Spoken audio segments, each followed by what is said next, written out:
Exactly right. But I couldn't see it. And anyway, eventually the guy tried to kill me one night. Oh my God. Took the top of my ear off with an implement and.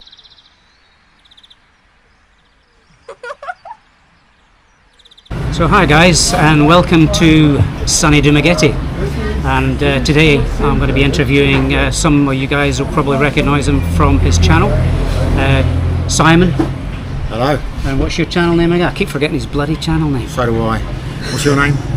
Speaking of Asia. Speaking of Asia, that's the one. So Simon, you've been in Dumaguete for a while now. A couple of years, is it? 2 years on Monday actually. 2 years in the Philippines. Alright, cool. And prior to that, I believe you've done a bit of travelling, a bit of a world hopper. Yeah, well I've been in Asia coming up to 12 years now, just over 11 years, because I was in Thailand for just under 8 years and Cambodia for 2 years. So yeah, I've been in Southeast Asia a while now. Okay. So you've got a wealth of knowledge about travelling around in Southeast Asia. I wouldn't say that, but I've been here. Well, to a degree. So in all that time that you've been travelling then, how would you say things have changed in Southeast Asia, or have you noticed any changes? We went back to Thailand about 3 weeks ago, my girlfriend and I, Ellen, and we went to Pattaya for a few days in Bangkok, and Pattaya had changed. Right. So I'm saying places are changing, yeah, but unless you're moving you don't really notice them. Yeah. I mean, I've been here now for 2 years, and 6 months of that I lived in Siquijor, and people would tell you all the time how much Siquijor had changed over the last couple of years. Yeah. And people tell me all the time how much Dumaguete has changed since COVID. Yeah. But I wasn't here. I haven't seen much change. Okay. Ask me that same question in 5 years' time. Yeah, sure. Might be an answer. And so taking it back a bit further then, so you're originally from... I'm from England. Say again? England in the UK. So London, presumably? London, yes. So yes. were you always were you brought up in London, born there?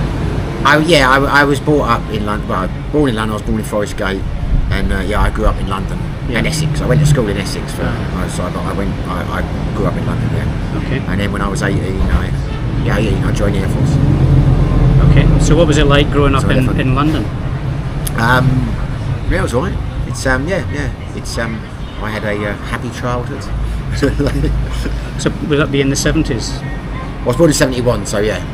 But in 80s, I don't really remember much.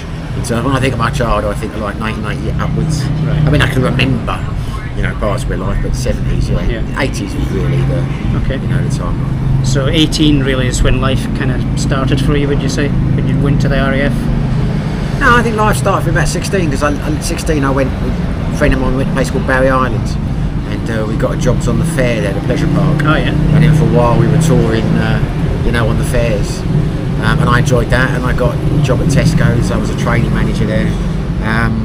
So no, from about 16 onwards I was doing things, but then I decided the Air Force came along, and that was for me at that moment in time. So what attracted you to a career in the Air Force? Was there a specific direction you wanted to take there? No. Just a job? I was very heavily into boxing. Yeah. I had aspirations that I was going to be a professional boxer and have a career. Okay. And when I got talking to some friends, some other people I knew I used to box with, and they had friends who were in the forces, and they'd said it's fantastic if you join the army or navy. I think they were in the navy. I didn't know them, they were friends of friends, but I mean, you get the time off work, and you got a chance, and Commonwealth Games, all that kind of thing. So I thought about that, and then I went to careers office in Ilford, and spoke to them about it, and just went to the Air Force one first, just by luck, and they ripped my arm off. It was like, yeah, you can do this, you'll be able to do that. We've got an active sports thing and all the rest of it. Yeah. The only trouble was, they said they want to be a policeman, and I said I don't want to be a policeman. You basically do the tests, and you get the trades. They offer you trades. He said basically you can choose any trade you want. Yeah. And I said, I'll be a fireman. But the way they work in the forces, they've got certain trades they try and recruit. They want to steer you into that. And in the end they said, well, you can be a fireman, but it will take you 18 months. As long as that to get in. But if you want to be a policeman, we can get you in within 2 weeks. And I was like, I wasn't expecting this, because everyone else told me when you go it takes a long time to join and you've got to do this or whatever. So from going there to actually being there, it was 11 days. It was like, just bleep on. Oh. So for the first few weeks when I was there, I think, what the hell have I done? If I had the time to think about it. Yeah. So no, I had no aspirations of being in the forces or anything. It was just a way of, at the time I thought of kickstarting my boxing career. But it was very short. Things didn't work out as planned. So you spent a length of time as with a military policeman then? RAF police, yeah. I signed up for 9 years and I did the 9 years. Oh, so, really? So did you have any interesting events occurring during the course of that?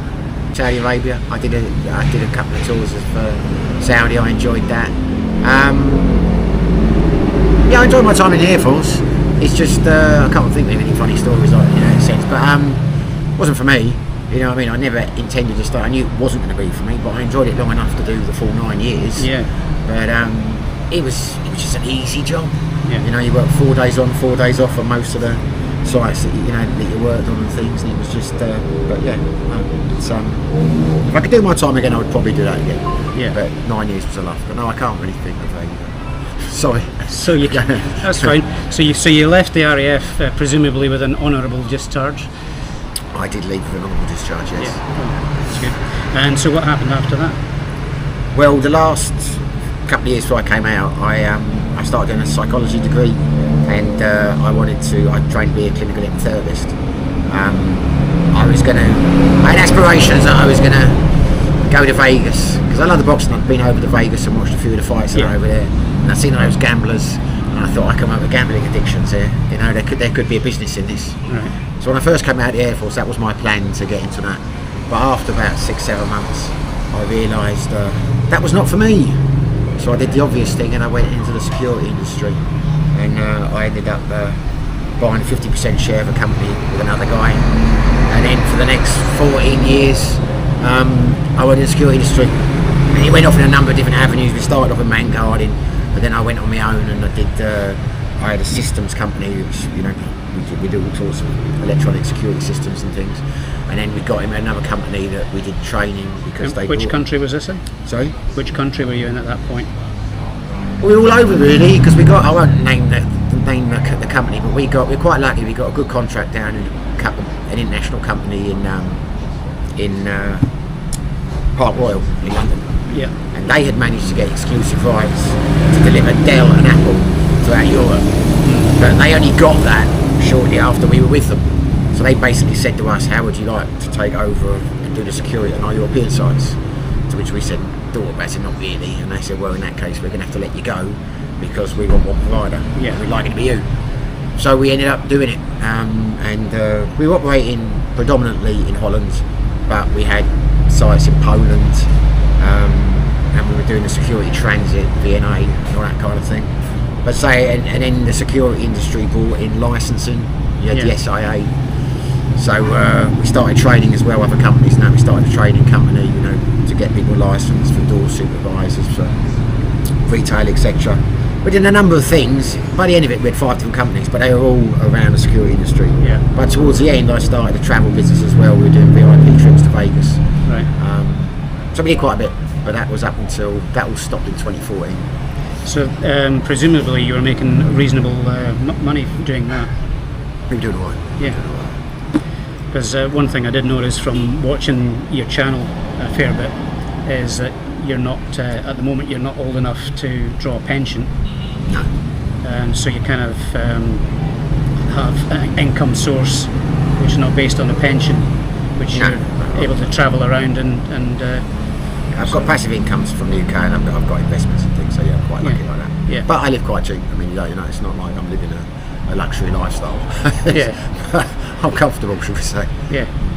I had bought property along the way, so I sold the company and I paid the mortgages off on a couple of the properties, and I wasn't planning on retiring straight away. I thought I'll move to Vegas because I like it there, and I had the business out there. So which is doing alright. I mean, it was more a sideline, but I thought I could make this bigger. Yeah. But after a few months in Vegas, God, I grew to hate the place after a few months. Yeah. So I came back for a while, sold the systems business, because I hadn't sold the systems business then.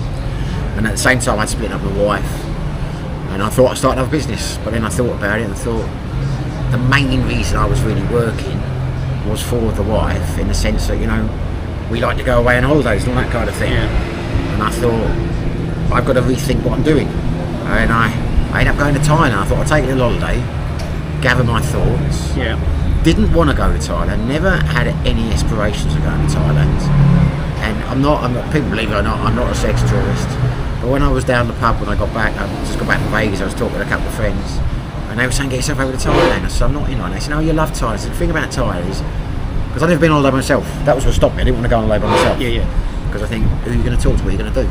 And they said, you should go to like Patty or someone like that, because there's so many guys over there, and you can have a laugh in the bars and that, it's like, you'll make friends easy over there, you have a good time.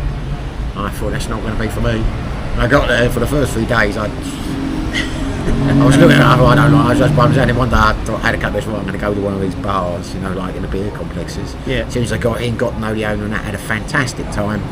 When I got back in, I thought, I'm moving over there, I love it. And that's what happened. 2 months later, I was living in Thailand. And what year was that? 2014. 2014, okay. So how long did you spend in Thailand? Roughly 7 years. So up to COVID? Yeah, my biggest problem with I had a big problem with that because I came back for COVID. I tried to escape when it hit at the time. I thought this is going to be a nightmare. I don't know. I'm not really someone who's like a germaphobe or anything like that. But when you saw what was happening on TV and that, and living where we were, and how disorganised and everything the whole place was, I thought I've got to go back to the UK. So I went back to the UK just to see what would happen, and never in a million years did I think that we were going to close the border, or that the UK would deal with it so badly. Because Thailand dealt with it very well, but I should have stayed. I should have stayed in Thailand, but I didn't. So there you go. So I got stuck there, which was good actually. I'm glad I got stuck there because I was staying with my parents. They got a little farm up in Wales, and I thought after a few days, well, a couple of weeks, I thought I can't stay here. This is driving me nuts. And a friend of mine, I won't say his name, he's quite famous, he writes for The Guardian, but anyway, he said his parents were looking, they were struggling with COVID. Anyway, to cut long story short, I became their carer for a couple of years, like throughout COVID. And we had a fantastic time. It was really enjoyed it. I wouldn't change that part. So that was good. If I hadn't come back, I wouldn't have got stuck doing that. So I thought I'll go back there, but a lot of them said you'll struggle. If you haven't got a girlfriend, you're going to struggle unless you can speak language. So I thought I'll go back, I'll get a place in Jomtien, I'll join a language school, I'll try and learn the language, and then I'll move up to one of the little provinces. But I got there, it was a lot harder to learn the language than I thought it was, but I met a girl, and she left, moved up to Peterborough, and then she promised she'll come and visit one day. So I went up and stayed for a week, and then stayed there 5 years. Which is perfect, that's what I was looking for. I was looking to stay in Thailand, but away from... so it was perfect. It was perfect. I was the happiest. I had great 5 years there. So then you decided for a certain reason to leave Thailand. What sparked that decision, and then why did you then choose to come to the Philippines? Well, things ended with... I'd ended things with my second girlfriend in Buriram. I've got a 2-year rule, and I've been there 2 years. And during COVID, I started watching videos and things about... As we all did, And I thought, because I'd have to start again when I went back to Thailand, because you've always got to start again. I mean, a lot of people say, why don't you go back to Thailand, you loved it there. This is in the early days when I wasn't complaining, I was being constructive in my criticism about the Philippines. And they're saying, you fool yourself, go back. And I say, well, my life's not there anymore. I can't go back to that village because it would cause too many issues. And I did get friends. I mean, I was really part of that in the sense that even though everyone was related, when Angeli did the dirty on me, there were a lot of her cousins that took my side. Our aunt even said, because it was her house, I'll kick her out, you can come back, you shouldn't lose your home because she's done that. That's a surprise. And I'm like, well, no, I don't want her, because how can I? Because he lived in the village as well, this guy. And I was glad it was over, because it gave me the key, because she did it when I'd gone back to England to visit family, and he said, don't come back. The only thing that pissed me off was a few days later I see him wearing my Fred Perry's in a couple of videos on Facebook, pictures on Facebook, and he's got my wardrobe. But no, I couldn't go back there. And I mean, now it's why I've not visited. I mean, I keep getting invited. I thought about going there, Ellen, but that was gone. And Buriram I couldn't go back to either. No. Again, because that didn't end too well when I ended with her. So wherever I went, I would be starting from scratch again. So it wouldn't be the same. Didn't like Buriram as much as Petrogam, so there's no guaranteeing where I went to next I would enjoy it. Because you can't, recreate the past. Yeah. But I thought, I could happily live in Thailand for the rest of my life. But when I went there, I had no intention of living there. But I loved it. So why not try a couple of other places? Sure. Because you might fall in love with them as well. Yeah. And I had my heart set on Colombia. I'd watched Narcos. Don't know why that attracted me to Colombia, but Okay. But then you watch a few documentaries about how it's changed and the Medi's got all this investment in it now and it's all this and that, and I thought I'd go there. But I just by chance started watching, one day I started watching Every Man Has a Story. Yeah. Because I was living with Raymond and Rosie at the time, the couple I was looking after. And I just started watching that. As long as I was caring, they were very, very wealthy. And he had an axe on his neck, because all I was basically a driver. Yeah. I would take them out for lunch and things, and I was just keeping an eye on them, because they were imposed. So I had a hell of a lot of spare time. So that was during COVID when you were back in Wales? Yeah. So I had a hell of a lot of spare time. Yeah. So I just started watching, YouTube channels and things. And that got me onto the Philippines. So I thought, I'll go back to Thailand. I'll just get a few things and see a few people now over there. And then I will try either the Philippines or I will try Colombia. Yeah. And it was going to be Colombia until everyone laughs when I say this, but the reality was, the more I learned about Colombia, you had to be able to, everyone said more or less the same thing, whether it's true or not, because vloggers say things about the Philippines here, I know it's not true. Yeah. You have to be able to speak Spanish, so I started learning a bit of Spanish. It certainly helps. Found that incredibly easy to learn. I only did it for a few weeks. The point is, I could tell it was going to be a lot easier than, don't ask me to say in Spanish now, I couldn't. Yeah. Do cabeza, por favor. But Un bocadillo de jamón y queso, por favor. That's all I knew. I lived on cheese sandwiches for weeks. But it was obvious that I would be able to pick it up in time. Yeah. And I thought I might join language school, so that wasn't a problem. But they all said the same thing, you have to be able to salsa if you want to make everything. It's all about dancing, and I cannot dance. I've never been able to dance. And that's what flipped me into trying the Philippines. Right. So I came to the Philippines, and I came to Dumaguete because Paul and Mark, they were the channels I predominantly watched, and they all seemed to be in Dumaguete. So that's how I ended up here. So you just came direct to Dumaguete? Yeah, Dumaguete is when I landed. Yeah, I came from Thailand to Dumaguete. Yeah. Yeah.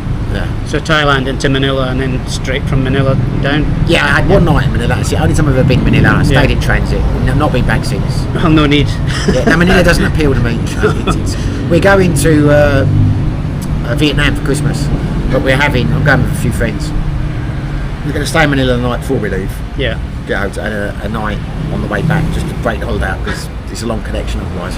So we'll have a couple of nights in Manila, but it doesn't appeal to me. But maybe it will change my mind when we get there. But I don't think we'll do something too extravagant. There's a buffet place called Vikings which we want to try out, which I've heard about, and the flight leaves at 6 in the morning, so we have to be at the airport for like 3 o'clock. So I think we'll just go out for dinner and then head for the airport. Yeah.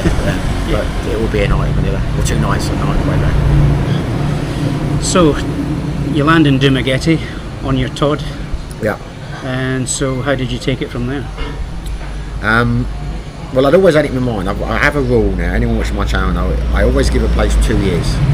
But I wasn't intending to give it 2 years in one place. My idea was I would have 4 months on an island, then another island, and another island, and at the end of the 2 years I would move. I'd either leave, go to Colombia, or gradually Vietnam started going through my mind because I've heard great things about that. Never been, but we're going to Christmas. Yeah. And then I find which island was the best for me. But I got to Dumaguete and I hated it. I had an Airbnb in Siquijor and I spent a month here, and I thought, this is no good to me. But the apartment was a nice apartment. It was good. I had a good deal there, and I didn't have a scooter or anything those days. Right. The beauty of it was bang on a bus line, so you get in and out. So what I did was, for the first 3 months, I booked it month on, month off, month on, month off, and I booked a place in Siquijor for the other months. Yeah. Guest house over there. And I went to Siquijor and I fell in love with the place. but too much. It's a party place. I was just hitting it all the time. It's wasted every night. Sorry? Wasted every night. Yeah. I started left, but I was enjoying it, but I really loved it. The people there were so much friendlier. I just thought, this is for me. I'm going to move here, and I moved back here for the month, and I met Ellen. Our relationship started. Then I went back, but after the 6 month mark, I thought that was it 6 months, maybe 4 months. I thought, no, I can't. It's Siquijor for me, so I moved to Siquijor, and I was living there. But after 3 months, 4 months there, I started to get cabin fever. It was not cabin fever, island fever. Island fever. It's a beautiful place. It's a wonderful island. It's got lots to do, but once you've done it, once you're going, the thing about that place was it's a bit like Groundhog Day after a while. Groundhog Day, you go into the same restaurants every night. You end up, it's like, you can only go to the waterfalls or the beach so many times. And there's little things like, I like Diet Coke. You had to drive like all the way to Santa Maria to get Coke, and it's like 30-minute drive and things. And there's times. I mean, a lot of guys, they lived there and they got a car and now come over to Dumaguete for 3 days and get their shopping. It was just not for me. And then I had an incident, which obviously people I spoke about before, with my stalker, and various things came to a head. And I've had enough here. I'm done. So you had a guy that was paying you lots of attention. Yeah, I had a guy. Well, if people are interested, you can put the link to when I talk about the video I did on my channel. Yeah, one of my neighbours in Siquijor, my next door neighbour in Siquijor, God bless him, had severe mental issues, unbeknown to me, and when I left, he came over and he moved into the house next door to me, unbeknown to me, and basically latched onto me for a month, and then tried to become me, basically. It's like, no, that's what a couple of friends said. As it was going on, said, he's trying to become you. It's like put you 6 feet under and then take over. Mr. Ripley. That's what I said. It couldn't see it. And anyway, eventually the guy tried to kill me one night. Oh my God! Took the top of my ear off with an implement, and it was. I say it was enough to put me off, but I'd already decided anyway. So that was the end of that. So I put a link. I've spoken about it on other channels. Yeah, I'll put the link up. That's an interview in itself, that is. So I was quite happy with Ellen, but the reality is we hadn't really spent much time together because we'd spent a couple of months together when I was going in and out. Shit back and forward. And she came over for my birthday in Siquijor, but other than that, I hadn't seen her really in months other than speaking on the phone. So how did you meet her? I met on Tinder. Right. Tinder date. Yeah, when you come over here, if you're coming over here a single guy, don't go on the dating sites. Honestly, they are a complete con. It's very, very easy to meet women here. You just talk to them in a bar. My advice: a woman comes up to you and starts saying she'd like me, have you got a girlfriend? Stay away. Don't go there, because they're just after a Westerner. They're hunters. They're after. I don't hold them bad for. I don't blame them, but they're a sting. But you come here if you're gonna join Tinder or something like that, because you get different people on there. They're not the same kind of people. And to be honest with you, I don't think I'd even use Tinder this time. I've learned now. It was a bit of a shock to me, because when I lived in Thailand, I was in long-term relationships. But there would be times when I was up in Petrobras and I would go out by myself. Most of the time, a girlfriend would come to me. But up there, I went into a bar or something like that with my Thai friends. Women are like that. You're an anomaly there, weren't you? You're an anomaly, and they're Buddhists, so they've got a different outlook on life. They're not the same. They're not looking as not as conservative as here. Yeah. So they will basically throw themselves at you. Well, not throw themselves at you, but they're up the phone. They're definitely they'll make the first move. They'll chat. Yeah. They like to laugh and joke. And I like that. God knows why people go to places like Patty and Payton. I don't get it. Go to the provinces and mix, and you'll meet normal people and you have a great time. Yeah. Or you could in those days, whether that's changed or not. But when I came here, it wasn't like that. You go into places and there was no one showing any interest whatsoever. And I'm sitting here and I'm thinking, I didn't know. And then Mark Thornton said to me one day when I was having a coffee with him, get yourself on Filipina Cupid. Oh God. Anyway, so I joined Tinder. I went out on quite a few dates, and Ellen was one of those dates. And but I wouldn't have done. But yes, anyway, I've lost myself now. So anyway, we were getting on all right, but I didn't know where it was going to go. And I thought, I just wanted to leave the Philippines. but I wouldn't leave because I told myself for 2 years because I know places you can go and places you can't. So I thought I'll come back here. I'll spend 2 months here with Ellen, and then we'll see how it goes, and I'll go to another island. And if things worked out with Ellen, I'd say to her, look, you know, you can come with me, or I'll come back and visit you from time to time. Yeah. But my second experience here was so much more positive than the first time. Yeah. Because in this place, it really makes a difference where you live. Don't ask me why, but you've got the boulevard, you've got a few expat bars and restaurants and that down there. Yeah. And they're not friendly. They're not friendly. They are now, because I know them as you intermingle. I know people now, so I can go down there. But that was my impression of Dumaguete. But as soon as I stayed in the Kingswick, when I was married, lived in Sweden for a couple of years.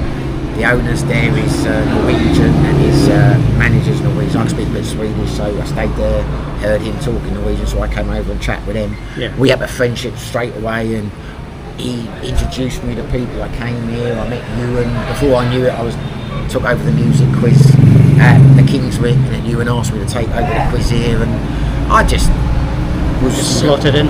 Just slotted in, and it was just, I was amazed. So I said to him, let's give it a year. Let's rent the place, because we were staying by that stage, you know, Latino's, this little studio up on the mountain, which wasn't, Marcus, great, I love it, but it wasn't the best place to live. So we took a rental, we rented a place in Bacon where we are now, and I still wasn't mad on the Philippines. I was enjoying it a lot more than I was before. You think it was the fact that you had Ellen that was kind of helping you to assimilate more easily? No. Our relationship has grown stronger over the last 6 months to a year, in a sense. No, because I was kind of putting up walls. You know, I said to her from day one I might leave or whatever, and she was very much of, I could be going somewhere and all that, even though we didn't together, you know. And I didn't want that to be the thing that kept me here, you know, because that's silly. If, you know, that won't work. If you're staying somewhere just for your partner, then that is. And I floated the idea many times. I said to her, look, I might go back to Thailand. If I do, you can come with me. Or if I go to Vietnam, you know, or whatever, you're welcome to come. But equally, I more likely than not will not stay here. And she said she was alright with that. Whether she was or not, I don't know. But the last, only about 6 months ago, it clicked. I really like it here. I like it here, and our relationship's a lot. Oh, we're in love now. You know what I mean? It has grown. You know, the longer we've been together. So now I'm happy now. I don't. And the thing that really sealed it for me is when we went back to Thailand. Yeah. Because I love Thailand, and I thought she was the driving force to go. I didn't really want to go back because I had it in my mind. I've done it all before, and what if I go back there? You really and I fall in love with it. Yeah. But I had the opposite. I missed the Philippines when I was there. I know a lot of people find that strange, but you know, I've done my time in Thailand. But the first time in my life, because I always thought even if I liked the Philippines, I would end my days in Thailand, just because the healthcare is so much better there. You know, the healthcare. It always struck me as a really good plan to get yourself a Filipino and move to Thailand, because then you're getting the best of both worlds. Then you're getting a good woman that speaks English, and you're moving to a place which has got a lot better infrastructure. Yeah, but you're assuming she's going to want to go with you. Yeah, that's true. And she doesn't speak Thai. So you're taking her away from her family and her friends. Yeah. I know they're still close. Yeah. And you're putting her in an environment where she can't speak the language. Yeah. You know. Put this way, Ellen wouldn't want to go anyway. And I don't want to go now. Yeah. But I suggested to her, and she wasn't keen. So I mean, it's a nice idea. Yeah. But for it on the surface. On the surface. But in reality, I mean, not so much. What your best bet would be to live 6 months there, particularly new tax laws, 6 months in the Philippines, 6 months in Thailand. You know, you can afford to do that. Yeah. I know a few people in England. We do 6 months in England, 6 months in Thailand. You've got to subscribe to the channel. Jim, great guy. He does 6 months in England, 6 months in. You know, I mean, you can get the best of both worlds. You get the healthcare. You can go and see your doctors and things like that. And then come back.